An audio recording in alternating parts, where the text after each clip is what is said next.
सतगुरु मौला क्या होते हैं ये पता चलता है जब जीव अपने पीर और मुर्शिद से मिलता है। साईं मस्ताना जी और मेरे शाह मस्ताना जी आज के दिन है लेकर आए दो जहां का खजाना जी। अन्यासी मुंह से निकल उठता है जब पूर्ण मुर्शिद पूर्ण सतगुरु से मिलाप होता है कि तू धन्य है, तू धन्य है, क्योंकि उसकी जो निगाह होती है बहुत से पापों को जला के राख कर दिया करती है। तो साईं मस्ताना जी महाराज इस धरा पे आए, मालिक स्वरूप यहां पे खेल खेले। बिलोचिस्तान कोटड़ा में, जो कि आज पाकिस्तान में है, सतगुरु मौला ने अवतार लिया और शुरू से ही परहित परमार्थ की तरफ ध्यान रहता। एक बार माता जी ने भेजा कि आप ये खोआ बनाया है दुकान पे ले जाइए, वहां रख दीजिए। रास्ते में कुछ गरीब लोगों को देखा, फकीरों को देखा, फक्कड़ लोगों को, तो वो कहने लगे हम भूखे हैं। छोटा सा बच्चा तो कहने लगे लो भाई आप खा लो।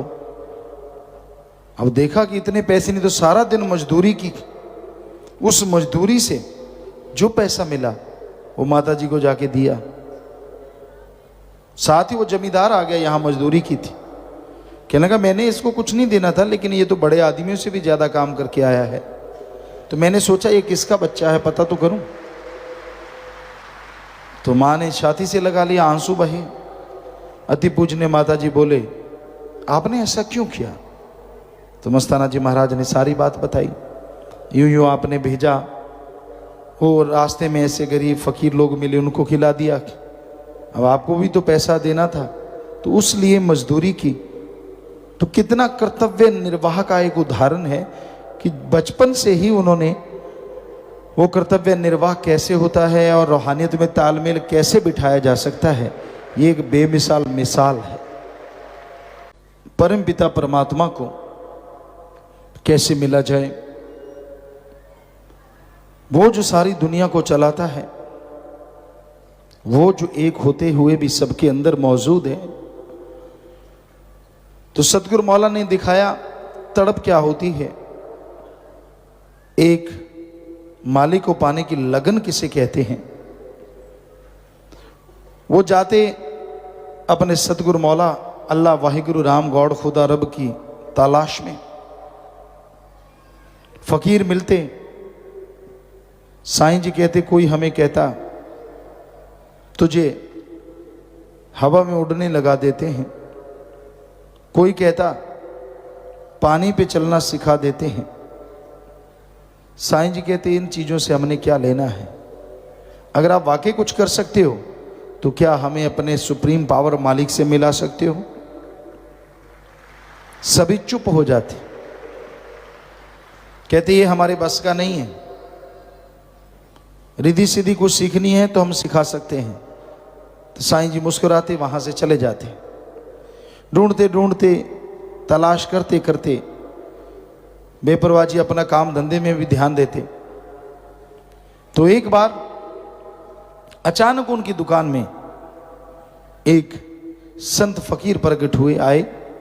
साईं जी वापिस आए कि भाई क्या पता आज का टाइम कैसा है, कुछ मालूम नहीं, दुकान खुली है, सोने की मूर्तियां हैं अंदर।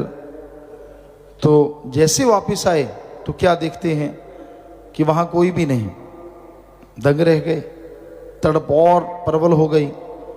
और यूं उस तड़प में, व्याकुलता में जब ब्यास में पहुंचे, श्रवण शाह साईं जी के दर्शन किए तो आंखों से अश्रुधारा चल पड़ी, वैराग्य छिड़ गया। रुकने का नाम नहीं ले रहा था, थमने का नाम नहीं ले रहा था, क्योंकि जिस सतगुरु मुर्शिद की तलाश में थे, ये तो वही थे जो उनकी दुकान में अचानक प्रकट हुए थे साक्षात। तो फिर सतगुरु मौला ने अपना नारा बना लिया। वहां कुछ और कहा जाता था, पर शाह मस्ताना जी दाता रहबर हर समय कहते, धन धन श्रावण शाह निरंकार साईं तेरा ही आसरा, धन धन श्रावण शाह निरंकार साईं तेरा ही आसरा। अब आपको मालूम है, इतने समय से वहाँ जो लोग बोलते थे ये एक अलग हटके चीज़ थी, तो कईयों ने शिकायत कर दी कि साईं जी आपने कुछ और कहा है, लेकिन ये तो आपका ही गुणगान गाते रहते हैं। तो बुलाओ भाई मस्ताना शाह को। बुलाया गया। क्यों भाई, आप क्या कहते हो, कौन सा नारा लगाते हो? अब एक मुरीद को मौका मिल जाए उसके मुर्शिद के सामने उसकी उपमा, चाहे वो शिकायत रूप में हुई करने का, तो फिर कहना ही क्या है। तो शाह मस्ताना जी दाता रहबर ने बोला कि जी मैं तो बस ये नारा लगाता हूँ जो मेरे को सही लगता है, मेरा ही है, धन धन श्रावण शाह निरंकार साईं तेरा ही आसरा। साथ में नाचने लगे, साथ में उंगली कर करके 3-4 बार कह दिया, धन धन श्रावण शाह साईं दाता रहबर तेरा ही आसरा। तो साईं जी मुस्कुराए, कहते होगी इच्छा पूरी। अब साइड वाले क्या समझे क्या बात है, कहता जी, तो कहते भाई ये अच्छा नहीं है, ऐसे नहीं बोला करते, आप हमारी उपमा कर रहे हैं, उपमा करनी तो मालिक की करो, उस परमपिता परमात्मा की करो। कहने लगे मेरे मक्खन मलाई दाता, आप मेरे लिए तो आप ही सब कुछ हैं। कहते नहीं, आपने अगर नारा बोलना ही है ऐसा, तो ऐसा बोला करो, धन धन सदगुरु तेरा ही आसरा। वो सदगुरु मालिक है, सर्वधर्म है। तो साईं जी के फिर वही नारा शुरू कर दिया, धन धन सदगुरु तेरा ही आसरा। पाँव में घुंघरू बांध लेते, मस्ती में नाचते रहते, कहीं से बनचटी उठा के लानी है वो सेवा करते थे। यूँ नहीं कि कहीं अलग से नाचना शुरू कर दो, नहीं, सेवा करते रहते, नाचते रहते, खाना खिलाते, साथ संगत को नाचते रहते, खाने के लिए लकड़ियाँ लेके आते, सिर पे गट्ठर, नाचते जाते नाचते आते। कभी बोरियाँ होती उनका कपड़ा बना लेते, वो पहन लेते, कभी चादर ओढ़ लेते, कभी कुछ कभी कुछ। तो यूँ अपने सतगुरु का गुणगान गाते रहते। और श्रावण शाह साईं जी जब भी बाहर आते तो वहीं पे खड़े नाचते रहते, और जैसे ही वो चल के जाते तो नाचते हुए आगे आगे जाते। अब वहाँ रिवाज कुछ और था, शांत हो जाओ, बोलना नहीं, बस आंखें बंद कर लो, इत्यादि इत्यादि लोगों ने अपना बना रखा था। पर यहाँ तो बिल्कुल ही उल्ट था, नाचते, मस्ती मनाते, खूब ठुमके लगाते। श्रावण शाह जी बड़े खुश होते। अब फिर कई कहते ना, कल दी पूतनी सिव्या चद, पंजाबी में कहावत है कि ये अभी आया है और अभी सतगुरु को इतना खुश कर दिया इसने, इसको रोका जाए। फिर शिकायत कर दी कि जी ये नाचता रहता है ऐसा वैसा। तो श्रावण शाह जी हंसने लगे, भाई कोई बात नहीं, ये तो शाह मस्ताना है, मस्त है। लोगों की पेश नहीं गई। उन्होंने सोचा यार अगर इसको इतनी खुशियां मिलती हैं तो चलो अपने भी पग पे घुंघरू बांध लेते हैं। उन्होंने 2-4 वैसे और नकली तैयार कर लिए। वैसे कपड़े कुपड़े करवा के श्रावण शाह जी बाहर आए तो नाचने लगे, वो भी साइड में वो भी नाचने लगे, घुंघरू बांध के वैसे ही कुछ करने लगे। श्रावण शाह जी मुस्कुराए और फरमाया, भाई मस्ताना शाह तो एक ही है, बाकी तो डोली है। तो कहने का मतलब, सतगुरु मुर्शिद जिसे नवाज दे, दुनिया की ताकत नहीं होती कि उसे हटा दे। सतगुरु जिस दिए को रोशन कर दे, किसी तूफान में ये हिम्मत नहीं उस दिए को बुझा दे, उसकी लौ को भी डगमगा दे।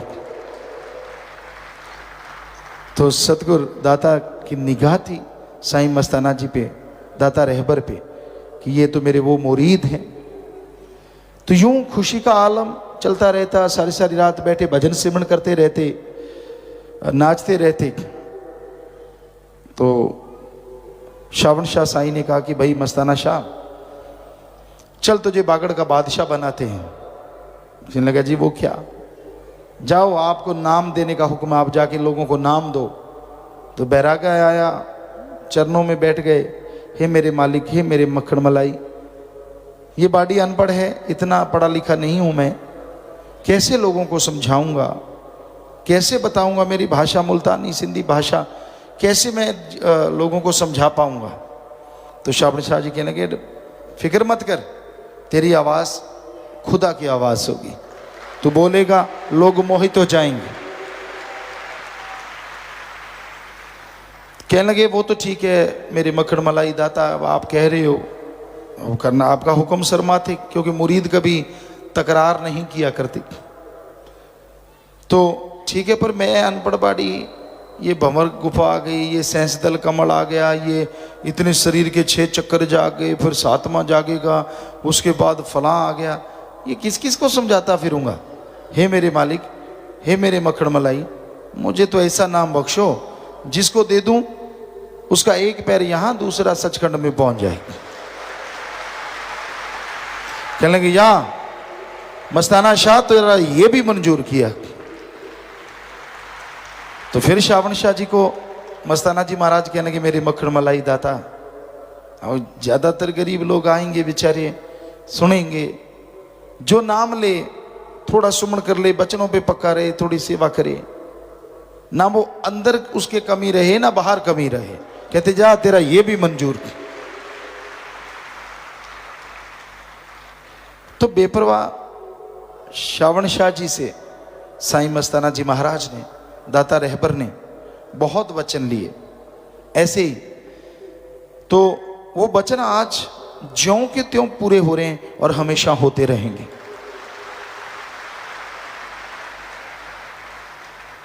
बेपरवाह जी सत्संग करते, बागड़ी लोगों में सत्संग होती तो समझ नहीं आता, बागड़ी लोग नाचने लगते, हो बल्ले करते, वाह वाह वाह वाह वाह। साईं जी कहते भाई ये एक बात बताओ, हमारी भाषा आपको समझ आती?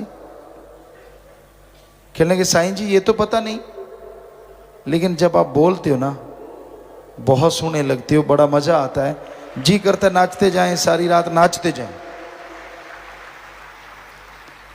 तो कहने का मतलब वो साईं जी के वचन कि आपकी आवाज खुदा की आवाज, तो वो जैसे बोलते खींच पड़ती अंदर, खींच लेते। और ये हकीकत होती है, पूर्ण मुर्शिद कामिल जब नाम लेके बुला दे, आवाज दे, चाहे वो नाम आपका लाखों बार दुनिया लेती हो, पर जब गुरु मुर्शिद कामिल उस नाम को बुलाता है तो एक अलग ही आनंद, एक यादगार लम्हा पूरी लाइफ का बन जाता है, पूरी जिंदगी का बन जाता है, और एक अलग ही मजा आता है। शाह सतनाम जी दाता रहबर ने कहा कि हम थे हम हैं हम ही रहेंगे, यानी शाह मस्तान शाह सतनाम एक ही बात। तो हमने उनको ऐसी बातें रूबरू होते देखा है, क्योंकि आवाज तो वही रहेगी, उसमें तो कोई बदलाव आ ही नहीं सकता। जब वो वही थे वही हैं वही रहना। तो जब भी नाम लेके बुलाते, जब भी कोई बात करते, तो एक अंदर कशिश, रोंगटे खड़े हो जाते, एक आनंद, आंखों में अश्रुधारा अपने आप लुढ़कती हुई कब नीचे चली जाती, कब वो हीरे मोती लाल जवाहरात बन जाती, कुछ कहा नहीं जाता। क्योंकि उसके प्यार में, उसकी मोहब्बत में जो आंसू आया करते हैं, उनका मोल बेहद बढ़ जाता है। जो अपने मुर्शिद के प्यार में, उसके वैराग्य में आ जाता है, वो मुरीद रूहानियत में हमेशा तरक्कियां किया करता है, हमेशा खुशियां लूटता है। खुश्क नवाजें, खुश्क भक्ति इबादत मंजिल तक उतनी जल्दी नहीं पहुंचाती जितनी जल्दी कि तरी के रास्ते, वैराग्य के रास्ते जीवात्मा पहुंच सकती है। तो साईं दाता का जितना गुणगान करें उतना कम है। सारा महीना साथ संगत गाती है, पर वो कुल मालिक दाता रहबर का गुणगान पूर्णतः हम नहीं कह सकते कि गाया गया। गाते आ रहे हैं इतने सालों से और गाते रहना है पूरी उम्र भर। तो जैसे सूर्य को दीपक दिखाने के मानंद है, अगर हवा अपनी रफ्तार से लिखे, नहीं चलो प्रकाश अपनी गति से लिखे, और जितनी भी त्रिलोकियां हैं, खंड ब्रह्मांड हैं, सबके कागज हों, सारी वनस्पति की कलमें हों, और पानी के जितने भी स्रोत हैं, समुंदर या दरिया, जो भी सारे त्रिलोकियों में, सबकी शाही बना ली जाए। और पर्वतों को, जितने भी पत्थर हैं उनको चूरा करके शाही बना ली जाए, और प्रकाश अपनी गति से लिखे, वो लाइट, वो प्रकाश, तो भी सतगुरु के गुणगान नहीं लिखे जा सकते, क्योंकि वो मुरीद की हर पल, हर समय, हर जगह संभाल करता है। और हैरानी ये है कि बदले में किसी से कुछ नहीं लेता। मां अपने औलाद की संभाल करती है,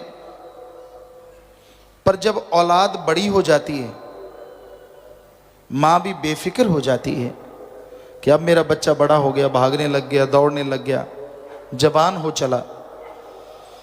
जब जवान होता है तो बच्चे का ध्यान भी और तरफ चला जाता है, मां से वो रिश्ता नहीं रहता। ਧੰਨ ਧੰਨ ਸਤਿਗੁਰੂ ਤੇਰਾ ਹੀ ਆਸਰਾ। ਗੁਰੂ ਜੀ ਦੀ ਪਿਆਰੀ ਸੰਗਤ ਨੂੰ ਨਿਵੇਦਨ ਕੀਤਾ ਜਾਂਦਾ ਹੈ ਕਿ ਹਰ ਰੋਜ਼ ਸਤਸੰਗ ਸੁਣਨ ਦੇ ਲਈ ਸਾਡੇ ਚੈਨਲ ਡੇਰਾ ਸੱਚਾ ਸੌਦਾ ਨੂੰ ਸਬਸਕ੍ਰਾਈਬ ਕਰ ਲੈਣਾ ਜੀ।